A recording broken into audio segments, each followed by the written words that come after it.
1절 말씀, 하나님이여 주의 판단력을 왕에게 주시고 주의 공의를 왕의 아들에게 주소서. 여러분 1절 말씀, 그리고 마지막 20절 말씀 보면 이새의 아들 다윗의 기도가 끝나니라. 여러분 이 시는 솔로몬의 시입니다. 여러분 가지고 있는 성경 그 표제에도 이 72편이 솔로몬의 시다라고 아마 갈로로 기록해 있을 것입니다. 솔로몬 이새의 아들 다윗의 기도 명기하고 있습니다. 왕에게 중요한 역할들이 있습니다. 지금처럼 우리나라로 본다면 그냥 삼권 분리처럼 행정, 입법, 사법 이것이 분리되어서 그 역할의 그 역할의 견제도 필요하고 균형도 필요하고 한 사람에게 모든 권력이 독점되어지는 그런 구조가 그 당시에는 아니었습니다. 특히 이스라엘의 유대의 왕 지금 사울 그리고 다윗 그리고 솔로몬이 이어지는 이 당시의 이스라엘 유다는 아주 초강대국이었습니다. 그 황금기 전성기를 누리고 있었습니다. 그리고 다윗의 그 마스터 플랜에 이어서 솔로몬이 우리가 다 알고 있지 않습니까? 성전을 건축을 했습니다. 그리고 많은 주변의 이웃들과의 무역과 그리고 교류를 통해서 심지어 많은 이방 나라에게 조공을 받을 정도로 강대했던 나라. 그 나라의 왕이 솔로몬이었습니다. 다윗의 정성기 그리고 솔로몬의 이 전성기가 황금기를 이루고 있는 이때 왕은 절대의 권력입니다. 근데 그 왕에게 중요한 부분이 바로 판단력입니다. 우리가 알고 있는 솔로몬의 에피소드 있지 않습니까? 솔로몬이 1000번째 이후에 내가 너에게 무엇을 줄까 했을 때 어떤 부귀의 영화를 구하는 것이 아니라 하나님 앞에 지혜로운 마음을 달라고 구했습니다. 그 이유는 뭘까요? 재판을 잘 하기 위해서입니다. 제가 모두의 삼권 분립이라고 하는 이런 제도를 얘기했죠. 법을 얘기했죠. 여러분 당시에 솔로몬에게는 모든 권력이 집중되어 있습니다. 재판도 왕이 하는 거였어요. 특히 이 재판의 기능을 잘 해야 됩니다. 제가 솔로몬의 이야기 에피소드 중에 우리는 주일학교에서 들었던 이야기 늘 기억하시죠? 어떤 두 여인이 찾아왔습니다. 두 여인이 찾아와서 내 아들이니 내 아들이니 막 이러면서 서로 막 시비가 붙었습니다. 송사가 생긴 거죠. 이때 왕의 판단을 많은 사람들이 주목하고 있었을 때 그 솔로몬이 기가 막힌 이야기를 우리에게 들려주셨지 않습니까? 여러분 왕에게 중요한 당시에도 그렇고 지금도 마찬가지입니다. 판단력, 이 판단력이 아주 중요합니다. 그래서 1절에 솔로몬 스스로가 하나님이여 주의 판단력을 왕에게 주시고 주의 공의를 왕의 아들에게 주소서 스스로에게 얘기하는 것입니다. 이 자리에 있는 사랑하는 새벽을 깨우는 성도 여러분, 특별히 제가 새벽기도 용사들이라고 얘기하고 또 우리 교회의 중요한 역할을 감당하시고 또한 여러분들의 기도가 있기 때문에 교회가 힘을 얻을 수 있는 이 상황 가운데 여러분들이 기도해 줘야 될 제목 가운데 물론 우리가 100가지 기도 제목 가운데도 있지만 담임 목사님이 중요한 일을 잘 결정하게 해달라고 하는 그런 기도의 문장이 있습니다. 이거 중요합니다. 제가 잘 선택과 그리고 집중을 해야 됩니다. 그리고 무슨 일에 대해서 판단력이 정확해야 됩니다. 그러나 인간이 가지고 있는 한계가 있지 않습니까? 우리 권사님이나 집사님이 그러는 거예요. 우리 담임 목사님이 다 잘할 수 없지 않습니까? 이건 모자라니까. 그러나 이게 잘하는 거 있으니까 우리가 좀 품어줍시다. 이런 말씀을 하시더라고요. 맞습니다. 제가 다 잘할 수 없습니다. 모자라는 부분이 있죠. 그래서 여러분들이 있는 거죠. 장로님이 계시고 안수 집사님, 권사님 계시고 성도님들이 함께 가는 겁니다. 그럼에도 불구하고 최종적인 무엇인가를 결정할 때 여러분들에게 어떤 무거운 짐을 드리지 않고 모든 것들이 저에게 다 있는 것처럼 제가 받아들여야 될 십자가의 무게가 있을 때가 있습니다. 근데 그게 제가 독점하려고 하는 그런 마음보다도 저희 교회가 건축을 했던 교회이기 때문에 그 당시를 생각해 보십시오. 제가 이랬습니다. 모든 결정은 제가 하겠습니다. 거기에는 아주 단순했습니다. 박수도 제가 받을 거고요. 그러나 그 박수 받으려고 했던 말이 아닙니다. 욕을 먹더라도 한 사람만 먹었으면 좋겠습니다. 담임 목사가 욕을 먹고 담임 목사에게 모든 책임을 돌리십시오. 이 일로 성도들 간에 마음 상할 일도 없고요. 그게 누가 한 일이고 누가 했기 때문에 잘했다 잘못했다 자잘못을 따질 필요도 없습니다. 목사가 한 일이니까 목사한테 얘기하십시오. 이게 저에게 집중되고 그것들이 성도들의 마음도 그냥 목사에게 가게 하는 거예요. 그리고 이 일로 마음 상할 필요가 없는 거예요. 야, 저거 저 계단에 있는 저 난간 누가 한 거야? 건축위원장일 때 생각이 저렇게 없어? 막 이런 말 들어도 안 되고요. 할 필요도 없다는 겁니다. 아니 저 오렌지색은 뭐 이게 생뚱맞게 오렌지색을 왜 칠할 때 누가 저렇게 개념 없이 칠했어 할 때 담임 목사가 칠했대 그러면 담임 목사가 개념이 없구나 여기서 끝 하면 되는 거 아니겠습니까? 모든 것들이 거기에 있으면 돼요. 책임 선택도 거기에 대한 책임도 목사가 지자는 것이죠. 그런 의미에서 제가 저에게 집중하라고 한 것입니다. 1절 말씀에 이 판단력을 왕에게 주시고 좋은 판단력입니다. 여러분 오늘 꼭 기도해 주세요. 담임 목사님이 좋은 판단력을 가지고 교회의 중요한 일들을 잘 결정해 나가게 해 주시옵소서. 그것이 여러분들의 기도가 교회의 유익이 되고 결국은 교회의 유익이 목사를 통해서 강단을 통해서 또 흘러가는 것 아니겠습니까? 오늘은 꼭 이 기도해 주셔야만 됩니다. 8월에 끝이고 또 9월을 준비하면서 제가 가을 사역을 준비하면서 몇 가지 준비하고 있는 일들에 대해서 하나님이 은혜를 부어달라고 담임 목사가 생각하고 기도하는 부분에 하나님의 은혜가 임하게 해달라고 꼭 기도해 주셨으면 좋겠습니다. 성경 말씀 여러분 좀 쭉 내려갈 텐데요. 2절 말씀에 그가 주의 백성을 공의로 재판하며 주의 가난한 자를 정의로 재판하리니 아모스의 말씀에도 여러분 그 공법을 그리고 정의를 하수와 같이 물같이 흘러내려야 되는 것입니다. 무언가가 꽉 막히고 이것이 플로잉 흘러가지 않고 정체되어 있고 모여 있다면 문제가 있습니다. 그리고 교회라고 하는 것은 항상 가난한 자의 이웃이 되어야 됩니다. 여러분 가난한 자의 친구가 되어야 되는 거예요. 그것이 교회의 존재의 목적입니다. 마을 교회가 되어야 돼요. 지역에 있는 주변에 있는 사람들이 상하고 그리고 무엇인가 할 수 없는 마음, 그 답답한 마음들을 가지고 찾아올 수 있는 이웃과 같은 교회, 그리고 그런 교회에 만나줄 사람이 있다면 그 사람이 목사가 되었으면 좋겠다는 것이죠.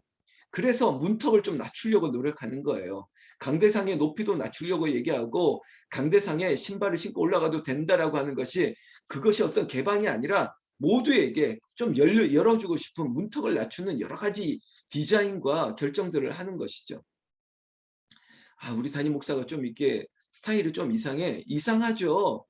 여러분 가장 보수적인 것이 가장 안전한 겁니다. 말 안 들으려면 그냥 하던 대로 하면 가장 좋습니다. 그러나 자꾸 좀 어떤 변혁을 추구하고 새로움을 추구하고 스타일을 좀 바꾸는 것은 그 시대의 트렌드를 좀 따라가려고 하는 것이고 문턱을 낮추려는 것이고 좀 이렇게 마치 접촉점을 만들려고 하는 몸부림이기도 하는 것이죠. 그런 것들을 하는 거예요. 여러분 결국은 가장 원업이 닮고 싶고 좋은 판단력을 가지고 잘 다스리고 특히 재판도 잘하고 그리고 이 시대를 잘 끌어갈 수 있는 그런 지도자, 그런 리더가 어디 있느냐? 여러분 주변 국들을 살펴보십시오. 그런 왕이 누구 있습니까? 그런 대통령, 그런 총리가 누굽니까? 아무리 봐도 완벽하지는 않겠죠. 오늘 이 이야기에 우리가 주목할 그런 지도자가 있습니다. 그건 바로 인자로 오셨던 예수 그리스도. 그분이 하나님의 아들인가 동시에 그분도 사람의 아들이었기 때문에 그분이 인간의 유일한 왕으로서 리더로서 지도자로서 가장 롤 모델 닮고 싶은 분이 되어야 되는 것이에요. 저도 마찬가지입니다. 주와 같은 분 없고 주를 닮고 싶은 겁니다. 그러면서 주님이 어떻게 살았는지 그걸 좀 보려고 하는 거예요. 하나님 공의와 정의 가운데 특별히 4절 말씀 보면 그가 가난한 백성의 억울함을 풀어주며 궁핍한 자의 자손을 구원하여 압박하는 자를 꺾으리로다. 아멘. 예수님도 당시에 가난한 자의 친구였습니다. 여러분 예수님이 어디에서 출생하셨죠? 베들레헴에서 나셨습니다. 그러나 그를 이 신약 성경 어디를 보더라도 베들레헴 예수 이렇게 얘기하지 않습니다. 그냥 난 곳이 거기였을 뿐 예수님이 자라난 곳은 거기가 아니었습니다. 나자렛이라고 하는 동네. 그러면 그 동네는 미국으로 한다면 할렘 갑니다. 그리고 우리로 한다면 저 달동네 빈민촌이에요. 그런 곳에서 예수님이 자랐습니다. 그곳에서 목수의 아들로 자랐습니다. 다 주변에 그 모든 만나는 사람들이 다 그런 분들이에요. 가난한 자의 이웃이었습니다. 그 삶을 그렇게 30년을 무명의 세월을 보내다가 3년의 공생애를 보냈습니다. 그 3년의 공생애도 화려했던 예루살렘이 그의 본 무대가 아니었습니다. 갈릴리로 다니면서 여러 곳을 다니면서 억울한 자, 가난한 자, 당시에 천대받는 자, 고아와 가부의 친구가 되었습니다. 그게 바로 닮아야 될 모습입니다. 여러분, 목사가 항상 우리 교회는 안 그렇겠지만 제가 만약에 힐튼만 다니고 아니면 저기 하얏트만 다니고 그리고 저 강남만 다니고 저 부유한 집 사람들만 만나고 그리고 최소한 막 그런 수준을 맞춰 살아간다, 이런 정신없는 머리를 가지고 목회를 한다면 그게 되겠습니까? 그럴 사람도 없겠지만 저의 마음도 마찬가지입니다. 조금 문턱을 낮추고 조금 필요한 사람에게 찾아갔으면 좋겠다. 그런 사람 만났으면 좋겠다. 그렇게 살아가고 항상 주고 싶은 거예요. 플로잉 나눴으면 좋겠습니다. 있는 것 좀 나눠주고 그리고 그것들 공유하고 막 이렇게 살아가는 거예요. 제가 가끔 성도님들에게, 저보다 좀 나이 어린 친구들에게는 제가 막 이걸 나눕니다. 그러면서 좀 이렇게 민망하기도 하고, 쓰던 거긴 한데 좀 나눠 쓸 수 있다면 참 좋겠다 하면서 주는데, 저보다 좀 나이 많은 분들에게 좀 조심스러운 면이 있는데, 여러분 그렇게 사는 거예요. 좀 있으면 나누고. 이거 제가 오늘 빨리 나가야 되는데, 저희 방에 제가 옷은 많은 건 아닌데 저희 집사람이 가끔 가다 보면 왜 갑자기 옷이 없어졌냐 그러면, 제가 제 이웃에 있는 저 시골에 있는 친구 목사님이나 후배 목사들 신학생들한테 이거 우리 나눠 입자하면서 돌리거든요. 제가 나왔던 총신신학대학원이 그렇게 좋은 학교는 아닌데 학교에 다 저기 산에 올라가면 학비를 달라고 기도하고 정말 신학생들이 가난했거든요. 요즘은 어떤지 모르겠습니다. 그럼 그때 당시에 양복 물려 입게 하고 그리고 서로 학비 좀 대어주고 그리고 식권 나눠주고 그런 일들이 캠퍼스 안에 있었거든요. 근데 그게 너무 뿌듯한 거예요. 지금도 그렇게 삽니다. 같은 목회자로 살지만 그때그때 필요가 필요하고 또 무언가가 부족할 때마다 그걸 나누는 거예요. 여러분, 우리는 이렇게 잘 먹고 이렇게 늘 사는 것 같지만 정말 그 먹는 게 필요하기도 하고요. 옷 한 벌이 필요하기도 하고 또 아이 학비를 보태야 되는 일들이 생기는 목회자들이 참 많습니다. 우리 교회도 부유한 교회가, 우리도 넉넉한 교회예요. 모자람이 없습니다. 늘 채워주세요. 그런데 이 상가에 있는 교회, 저 지하에 있는 교회, 저 시골에 있는 교회, 자립하지 못했던 교회들 어렵습니다. 누군가는 도와야죠. 도울 수만 있다면 가장 먼저 저요 하고 내가 달려가고 싶은 마음을 가지는 것입니다. 여러분, 우리 교회가 좀 저수지와 같은 교회, 좀 흘려주는 교회, 좀 나누는 교회. 여러분, 동록이 우리가 쌓아놓은 것이 녹이 쓸고 무엇이 막 이렇게 사그러들고 그런 모습이 아니라, 그래 있는 것 막 흘려주는 거예요. 나누는 거예요. 근데 하나님은 더 새로운 것으로 채워주고, 제가 그런 걸 느껴요. 제가 있는 걸 나눠주면 누군가가 또 채워주시더라고요. 이걸 느끼니까 재밌어요. 그렇게 사는 거예요. 우리 교회 성도들이 그걸 닮아가는 분들이 많습니다.